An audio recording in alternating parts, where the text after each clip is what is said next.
Aligarh jail में बंद बंदी की मौत के बाद परिजनों ने जेल प्रशासन पर लगाए गंभीर आरोप। 19 महीने से जेल में बंद बंदी की अचानक तबीयत खराब होने के बाद जेल प्रशासन ने इलाज के लिए भेजा था जैन मेडिकल कॉलेज। बंदी की तबीयत खराब होने की सूचना परिजनों को देकर भेजा था medical college. Jain medical college पहुंचे बंदी के परिजनों को डॉक्टर से मिली जानकारी में पता चला कि उसको मृत्यु हो चुकी है। वहीं बंदी की मौत के बाद पोस्टमार्टम हाउस पर समाजवादी पार्टी के नेताओं का हुजूम लग गया। मृतक बंदी शाकिर के परिजनों का कहना है कुछ दिन पहले उससे मिलने गए थे तो वह बिल्कुल स्वस्थ था और कोई भी बीमारी नहीं थी। बंदी के परिजनों ने मृतक शाकिर के बच्चों के लिए मुआवजे की मांग की। मोहम्मद आरिफ भाई कौन खत्म हुआ आपका? मेरा भाई खत्म हुआ, छोटा शाकिर। क्या बात थी, कैसे बताओ पूरी बात? ये जेल में था 19 महीने से।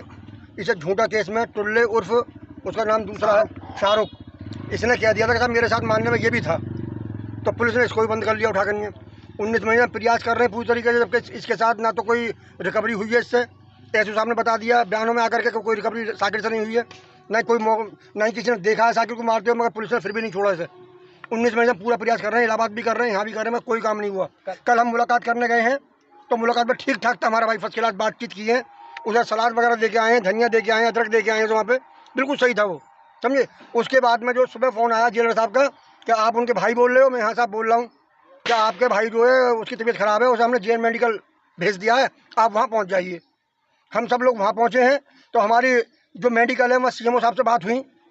वो कह यहाँ तो मृत्यु ही आया है, ये यहाँ इसका कोई इलाज नहीं हुआ, कुछ नहीं, यहाँ से मृत्यु आया है और इसकी मृत्यु काफ़ी देर पहले हो चुकी है। क्या मानते हैं, जेल के अंदर हुई है? ये जेल के अंदर हुई है। मतलब 100 के जब डॉक्टर कह रहे हैं तो हम तो कुछ भी नहीं है। जब डॉक्टर बता रहे हैं कि मृत्यु आया हमारे यहाँ, तो फिर जेल में मृत्यु हुई उसकी। किस तरह की मांग है, समझे? हमारी मांग ये है कि इसके 7 बच्चे हैं, छोटे छोटे, 35 साल की उम्र है, झूठा फंसा हुआ था, इसके बच्चों को मुआवजा दिलवाया जाए। लड़की की शादी है, इसकी बेटी की शादी है और बेटी 4 बेटी हैं इस पे, समझे। किससे जांच की मांग करते हैं आप लोग? हम तो सीएम योगी साहब से मांग करते हैं, अगर वो इंसाफ परस्त हमारे मुख्यमंत्री हैं और इंसाफ करते हैं हम सब लोगों के साथ में, तो इंसाफ की बात आगे करें, हमारे परिवार को आगे देखें। इनका घर कुल 35 गज का है, कुल 35 गज के मकान में ये रहते हैं, इसमें जो इनका मकान है, और गरीब आदमी है, अकेला पालन पोषण था पूरे परिवार का, 7 बच्चे हैं। कल तो मुलाकात करने गए तो क्या कुछ उन्होंने बताया? कुछ भी नहीं बताया उन्होंने, बस इतना बताया था कि ये टुल्ला नाम का जो लड़का है ये बदतमीजी करता है मुझसे और ये करता है साहब कि तुझे अब तो फंसाया मैंने, तुझे जान से मार दूंगा, ये कर इस तरीके में। कोई बात तो नहीं, कोई बात कोई नहीं भाई साहब, तुम जाओ, बात कोई नहीं है, बात कोई नहीं है। ये बात निकल के भाई इतनी तो आई है, बाकी बात उसने कुछ ना बताई, क्योंकि ठीक ठाक था वो। एक शाकिर नाम के व्यक्ति हैं जो पिछले 19 महीने से जेल में हैं। कल सुबह जो है परिवार के पास फ़ोन आया जेलर का आज सुबह, तो उनको मेडिकल लेके जा रहे हैं। मेडिकल जब लेकर आए हैं तो डॉक्टर ने उनको मृत घोषित कर दिया था। मतलब वो जो है वो इंतकाल फरमा चुके थे जब वो जेल से मेडिकल लाए गए पहले से। क्या लग रहा है पूरा मामला? कुछ नहीं लग रहा है। ये पूरा का पूरा मामला जो है वो जेल प्रशासन के ऊपर सवालिया निशान खड़ा करता है। ये उनके भाई जाकिर हैं, ये उनके बड़े भाई हैं। उस आदमी के कल परिवार वाले सब उससे मिल के आए हैं, हट्टा कट्टा आदमी, बिल्कुल ठीक ठाक, एकदम से थोड़ा ख़त्म हो जाएगा। कोई परेशानी, कोई बीमारी, कोई बात तो होती, ठीक। और अगर वो जो है वो कोई परेशानी थी भी तो उसे उसी दौरान क्यों नहीं लेकर आ गए? ये पहली बार तो जेल में कोई मौत हो नहीं रही है इस सरकार के अंदर। लेकिन दूसरा केस ये है कि जो जिसके साथ उनकी दुश्मनी थी, ठीक है, जिस टुल्ला नाम के व्यक्ति हैं एक, उनके साथ उनकी दुश्मनी थी, वो दोनों एक ही बैरिक में रख दिए गए, 7 नंबर बैरिक में। कम से कम जेल प्रशासन यही देख लेता कि अगर दोनों आमने सामने एक ही मुकदमे में आए हुए हैं तो उसमें अलग अलग रखा जाए उनको, वो भी नहीं करा गया। तो ये पूरी तरह से जेल प्रशासन के ऊपर सवालिया निशान खड़ा करता है मसला। और उत्तर प्रदेश सरकार जो है वो सिर्फ और सिर्फ जो है वो जेल के और मर्डर के, और जब पुलिस कस्टडी में मर्डर हो रहे हैं, आपने सबने देखा था, तो ये तो कोई बड़ी बात है ही नहीं। यहाँ तो पुलिस का कोई खौफ ही नहीं है। कल थाने पे शीशे तोड़ दिए पुलिस वालों ने।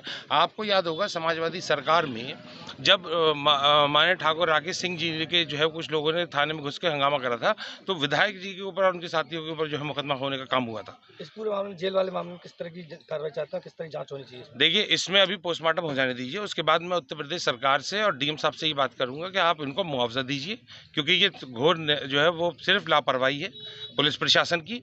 और योगी आदित्यनाथ जी को इसका जो है वो लेना चाहिए। 2 बार अलीगढ़ आ रहे हैं ना वो अब की बार, तो कम से कम एक बार इस परिवार से मिलना चाहिए उनको।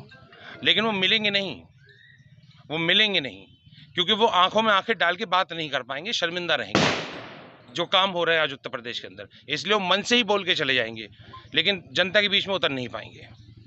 धन्यवाद। मैं सलमान शाहिद पूर्व महापौर प्रत्याशी अलीगढ़। ये महफूज नगर क्षेत्र के एक शाकिर जेल में बंद थे। उनके बड़े भाई आसिफ साहब जो हमारे साथ खड़े हैं, ये कल मिलने गए थे अपने भाई से।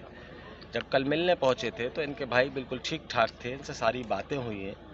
जिस पक्ष से इनका झगड़ा था, जो इनका प्रतिवादी था, उन दोनों को एक ही बैरिक में रखा हुआ था। दोनों लोगों को एक ही बैरिक में रखना ये भी गलत है। कहीं ना कहीं में हो सकता है आपस में कोई मारपीट हुई हो या कोई आपस में इस तरह की घटना हुई हो कि जिससे दूसरे पक्ष ने इनके ऊपर हमला किया हो, उसकी मृत्यु हो गई हो। इनके पास जब फ़ोन आया जेलर साहब का कि आपके भाई को मेडिकल कॉलेज रेफ़र कर दिया है, उसकी तबीयत ख़राब है, मेडिकल कॉलेज प्रशासन का कहना है कि वो मृत आया था।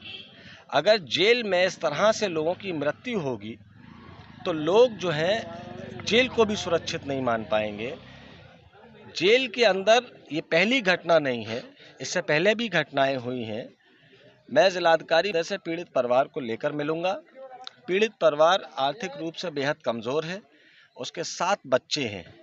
उन बच्चों के पालन पोषण की जिम्मेदारी उसी के ऊपर थी और परिवार में भी कोई ऐसा व्यक्ति नहीं है जो उनको मदद कर पाए। किस तरह की मांग करते हैं? मेरी मांग है कि एक तो मजिस्ट्रेटी जांच तो इसकी हो इस प्रकरण की, उसके साथ साथ जेल प्रशासन का जो भी व्यक्ति इसमें दोषी है, जिसके स्तर से लापरवाही की गई है, उसके खिलाफ कार्रवाई की जानी चाहिए।